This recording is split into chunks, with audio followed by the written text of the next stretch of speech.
It's on? Yes. Perfect. Okay, I did.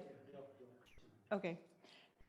And so I am thrilled to be here. My name is Mirna Morales. I am a licensed practitioner with the Centers for Spiritual Living in the Center of the Heart, and I am so grateful to be here. This is a dream come true for me. This is years and years of preparation for me to be here and to be able to speak to you and to have a message that is being coming through since the day that I said, yes, I will do the talk. So as Scott and I were traveling on vacation, staying at a hotel, 2 o'clock in the morning, knock, knock, knock. My head is going, luminosity of spirit, luminosity of spirit. And the other message was, this little light of mine, I'm going to let it shine. I'm going to let it shine. Yeah. Right? Right? That's what it's all about. And so I got up, 2:40, whatever time it was, and I started writing, and it didn't stop. It just kept going and going. Seems that every morning I would get up and I just needed to write what was coming through. So a lot of my talk, it's not something that I wrote or Scott wrote, but it's a combination of the spirit coming through, Scott helping me with my English, and me preparing to be here. So you know how when you commit to doing something that is bigger than yourself, sometimes you start learning. So it's been learning, a lot of learning for me. I didn't know that I am so I'm an overachiever, somebody said to me, because actually we wrote about 30 pages for this talk, maybe a little less, maybe a little more. And so when I realized that the talk was 15 minutes, I would spend the last 2 weeks erasing, and in fact, EJ, the message that you read from Marianne Williamson, that was going to be part of my talk. So thank you. Couldn't have been any more perfect than that. So my talk, the title of my talk is Be Boundless. Be the luminosity of your spirit. Be that part of you that God is in here to make a difference. It doesn't serve us to be small. It doesn't serve us to minimize who we are. It doesn't serve us to live and solidify ideas of who we are. My little body, my little self. No, we're great, we're grand, we're children of the Most High God. We're here to give that energy to humanity, to our planet. It's needed right now. So sitting down and just like, oh, poor little old me, it doesn't serve us anymore. It doesn't serve each one of us individually, and it doesn't serve humanity. So the other day, in the way that this talk has developed is about a few months back, I was listening to Reverend Michael Beckwith, and he was talking about luminosity of the spirit. And so when I was preparing for this talk, that's what came coming through. And so my message today is for us to follow the light, to follow the voice, that energy that is trying to come out, whether it is writing, whether it is sewing, crocheting, or making $1 million company, whatever it is that your soul is clamoring for you to be that energy of the divine, be that energy that says, yes, yes, absolutely, yes, I am here to be more than a physical body. I am here to allow the infinite part of me, the infinite spiritual part of me to be here and show up. We need it. We're here. We want to show up. We want to be that luminosity of a spirit that is raring to come up. You know, it's us. It's here. We support each other. We help each other with our energy, with our gumption to go and do things. We allowed other people to come through and do the same thing. Our children were the example that they're seeing. And so we want to open our arms open wide and say, yes, I'm here for you. I am here to be the best part of whatever it is that you want me to be. Remember that message that Oprah always talks about, that she says, God, take me wherever you would have me be, because your vision for my life, it's much greater than anything I could ever think for myself or visualize for myself. And so when I found that prayer, I typed it up and I put it in a very small little piece of paper and I put it on my phone. This is years ago when we still had a phone on the desk, remember? because I was working at an advertisement agency, and every time I sat at my desk, when things were frustrated, I would go to what Oprah was saying. It was right there. And so if you're having a little bit of trouble with allowing yourself to be that more of you, make little affirmations and put them everywhere so that every time you go to the refrigerator for a piece of bread or a slice of cheese or a glass of milk, and look at you say, or your affirmations say, I am the luminosity of my spirit shining right through.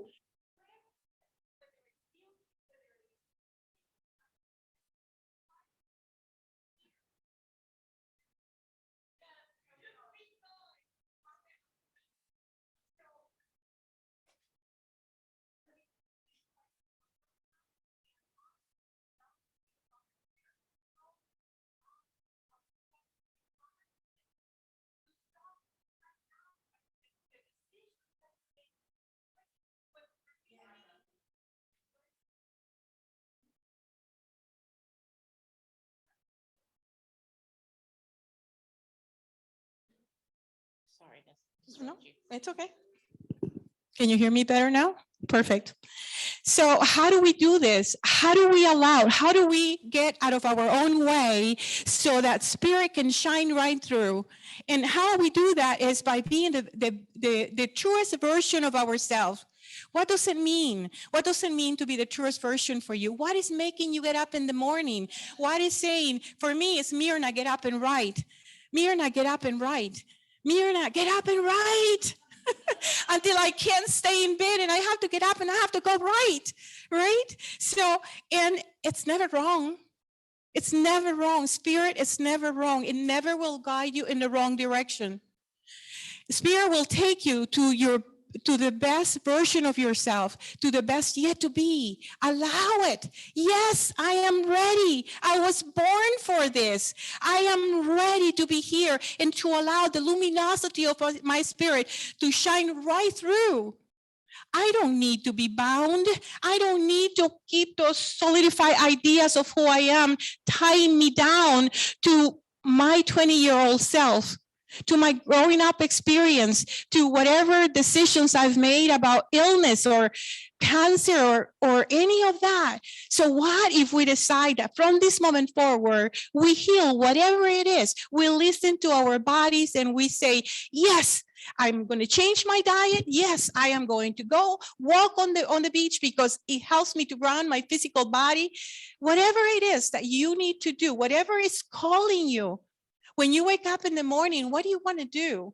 For me, when I lived in Los Angeles, we had the trail right across the street. So for me, it was getting up early, walking my son to school, and then walking the trail because I loved being in nature.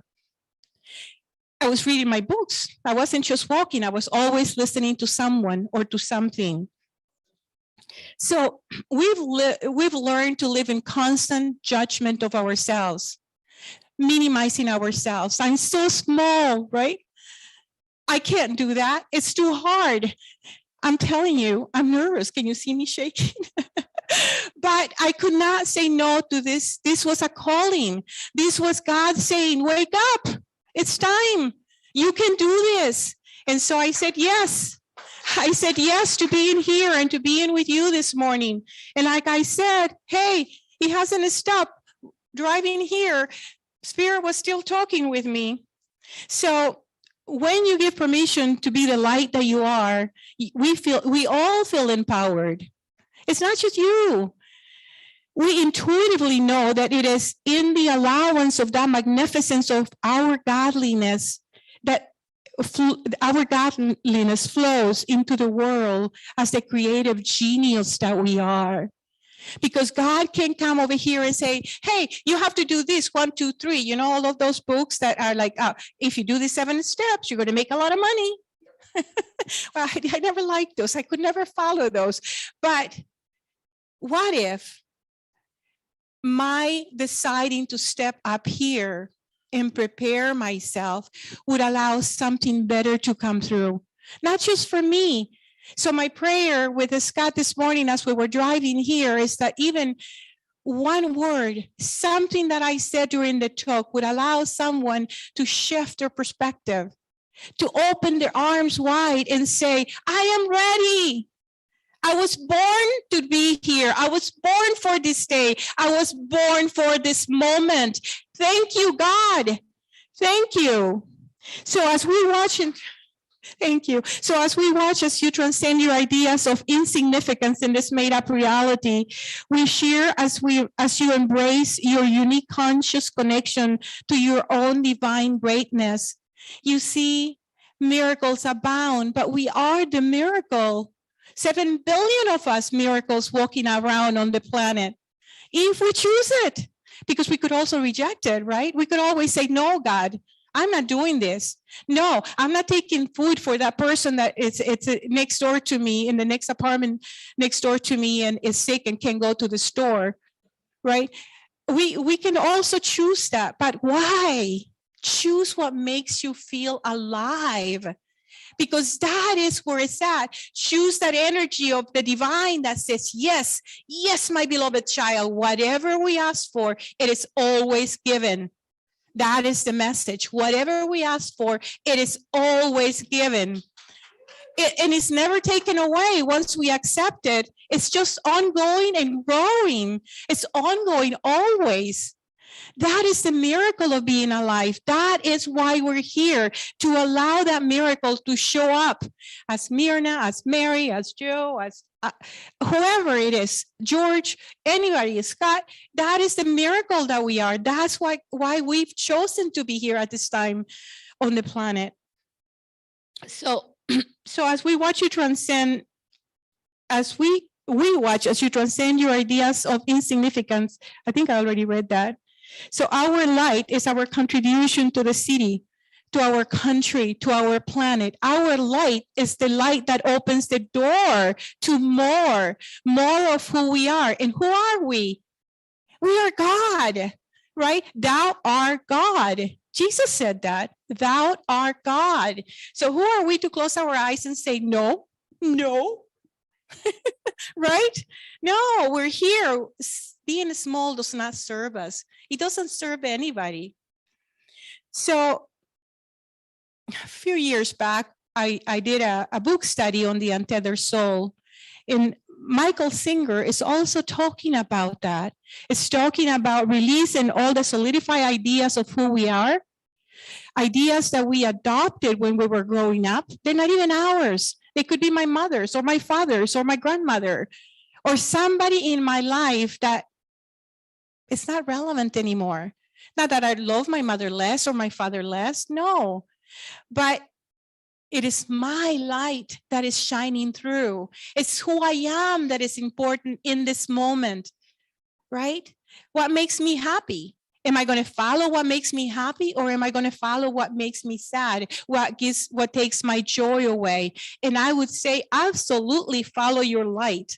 Follow who you are. That is the luminosity of a spirit. So A Course in Miracles, and I have been facilitating A Course in Miracles for years, and it helped me grow immensely. I had all of these ideas about death. I grew up as a Catholic, as a lot of you may have. And I was born and raised with the idea that I needed to minimize who I was. I needed to be less than my beautiful light. And I did that for years. And so, after studying with Ernest Holmes and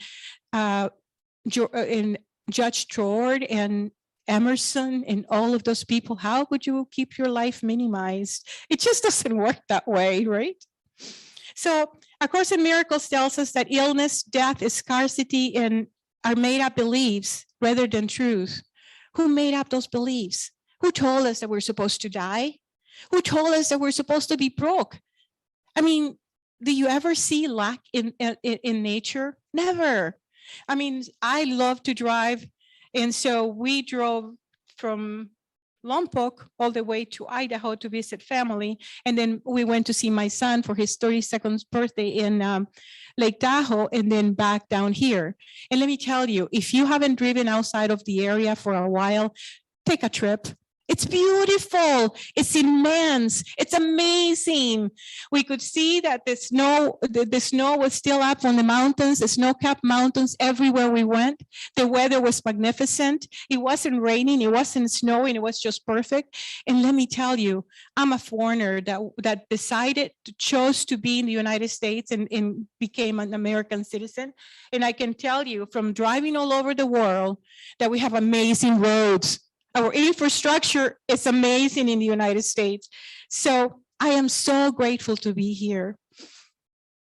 So you are a divine emanation choosing to be here at this perfect time in our human evolution. Amplify your field. Be boundless. So what happens when we let go of the ideas that we are these frail bodies and instead we adopt a new belief? We adopt the belief that we are infinite beings because we are. Our bodies don't make justice to who we are. Our bodies are a tool so that we can unfold on this plane, but we are infinite. We are infinite spirit. That's who we are. And that is the energy that is always trying to come through.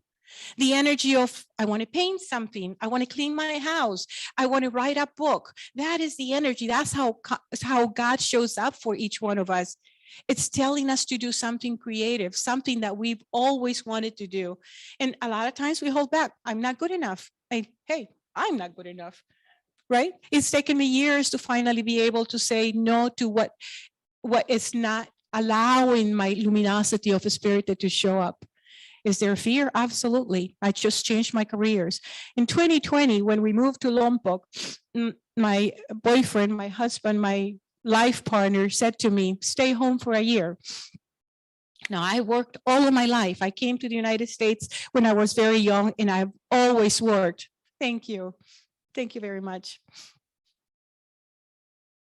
So staying home for me was not an easy choice, but we had a pandemic. I was in a new place. I didn't know anybody. And my job, my business was real estate. So I thought, okay, I'm going to stay home.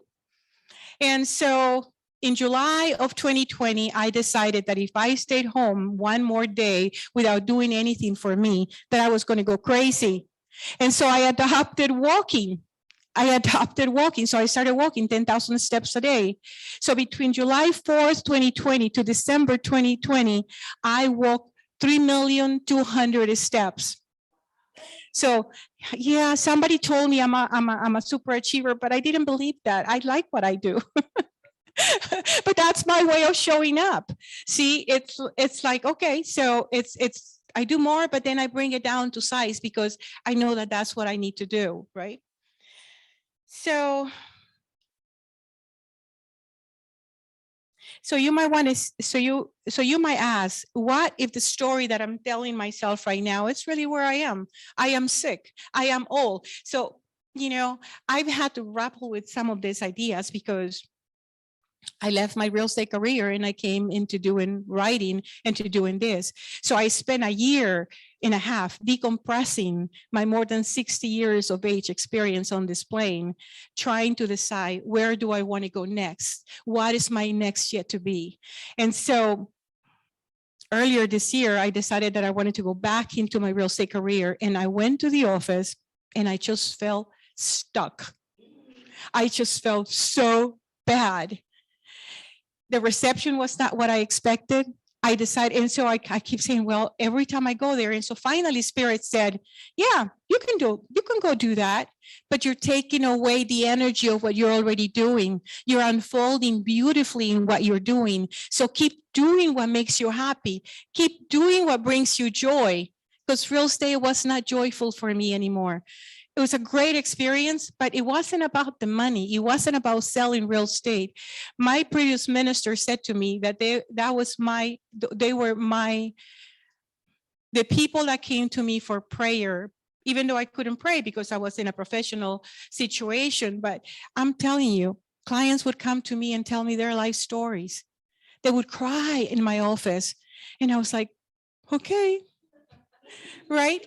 But that is what happens when you're open. That is what happens when you allow people to be who they are, when you allow them to come over and tell you their sorrowful stories, because that was also part of my growing up experience, right?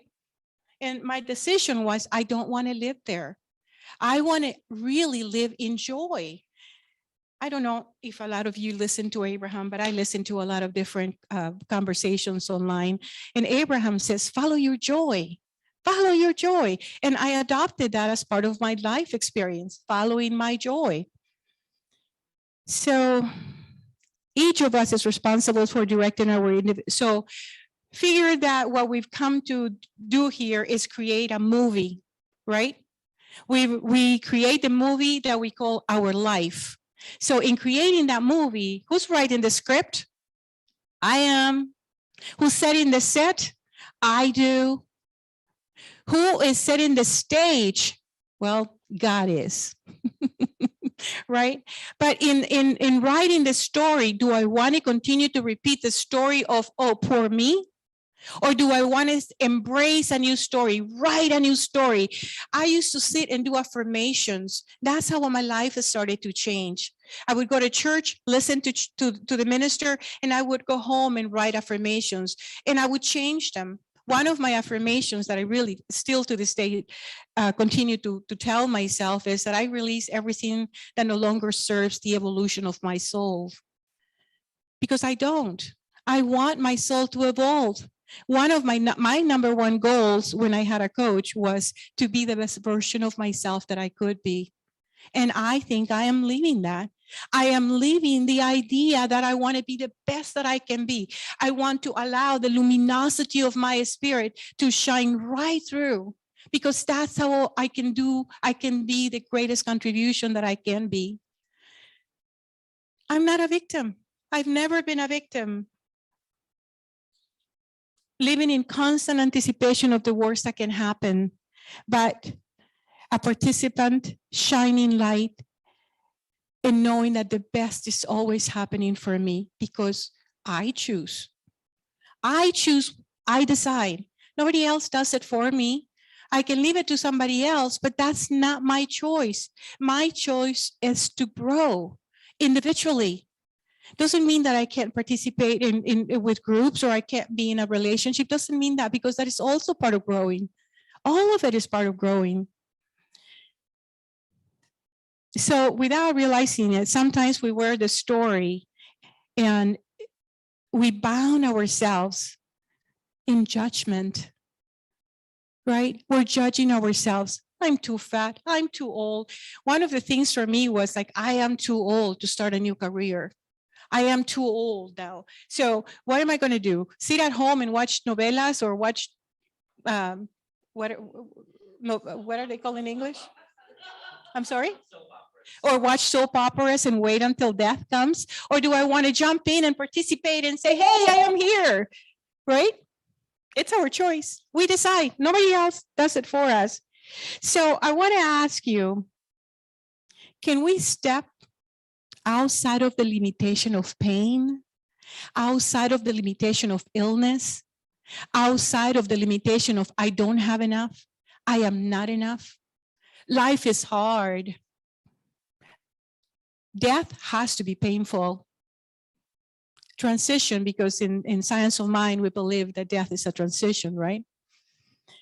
But it's our choice. And that's the hardest thing for me to get, but I finally got it. So have I dimmed the lights to focus on the dark victimhood of a dangerous world? Or is it my intention to highlight the gifts that the situation brings? Because in everything that we experience, there is a gift, right? My mother passed away in 2012. And since she passed away, I was having such a hard time sleeping at night. I've done sleeping aids, I've done this and I've done that. I've gone to the doctor, I walk more, I do more. And still, I sleep for 2-3 hours and then I wake up and I can't go back to sleep. And then COVID hit. And guess what? I'm sleeping. I'm sleeping without aid. So do I say, COVID was hard? Yeah, it was a little challenging, but it left me a gift, right? The gift of being able to sleep peacefully again. Isn't that amazing? Isn't that in how we choose to look at things, right? We choose to look, we choose the perspective that we want to see. So change the filter, change the filter. So do we have the quote from Dr. Dwayne Dyer? So in doing research, I found this, I don't know if a lot of you know that Dr. Dwayne Dyer was separated from his wife before he passed away, and that he was very depressed. And so he's talking about the idea that while he was depressed, his children started talking to him about writing, and he couldn't get himself to write. And so he read The Power of Silence from Carlos Castañeda. And in that, he found that Carlos Castañeda said that in the universe, there is an unmeasurable, indescribable force, which sorcerers call intent. And absolutely everything that exists in the entire cosmos is attached to intent by a connecting link.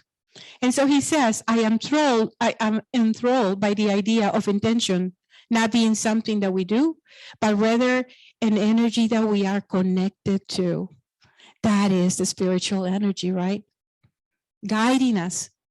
So once you set up your mind to do something, the universe conspires to bring it about. Isn't that what we've heard? Yes, it does. So as I unfold, I recognize other areas of my life where I've restricted my light's activity. I begin to see that I've made myself small. Can I move outside of the idea that my life has to conform to the social rules established for me by society? I didn't set them up. I was born into it, but it doesn't mean that I can't change them, right?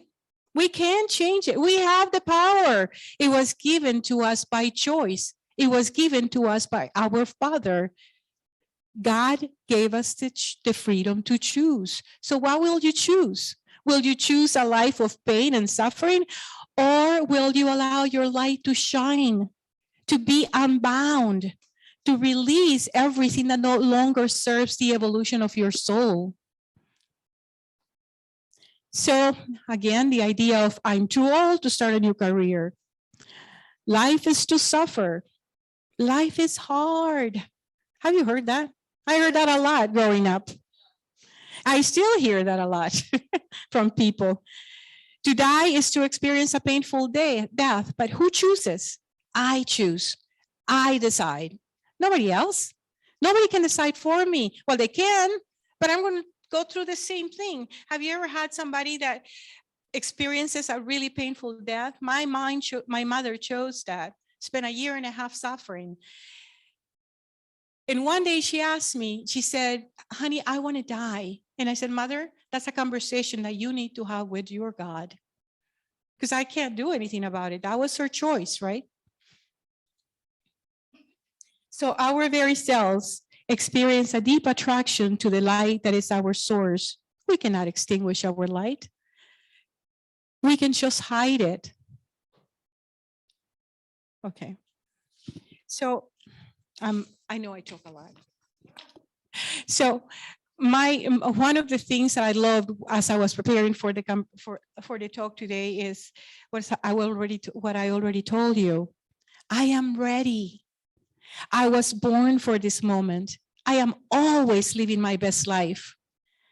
And what else is possible? Live in the open-ended question that is your life. Don't solidify it with conclusions. Release all the conclusions that you've made up to this point in your life and release them. Thank them really for whatever purpose they serve you, and let them go, because we don't need them. This is your infinite power as a creation of divine making. And as you share your light, you give the world that is clamoring for you. As you give your light to the world that is clamoring change, you're open to receive yourself. It's not just about other people. It's about who and what we are. We are infinite spirit. We are light. We are boundless. That is our choice. And that is the one that I choose, because you already are the magnificence that God is. And I want to leave you with one more. I still have more to talk about, but I want to leave you with a quote from a book that I read from Dr. Dwayne Dyer, in which he's preparing to go to college, and his uncle comes to the train station or the airport, whatever, and tells him, don't die with the music still in you. So open your arms wide and say to Spirit, I am welcoming you into my life. I am open to receive you. I am open to be the very best version of who I am. I am ready. I was born for this moment. And allow the luminosity of your spirit to shine right through. Be boundless.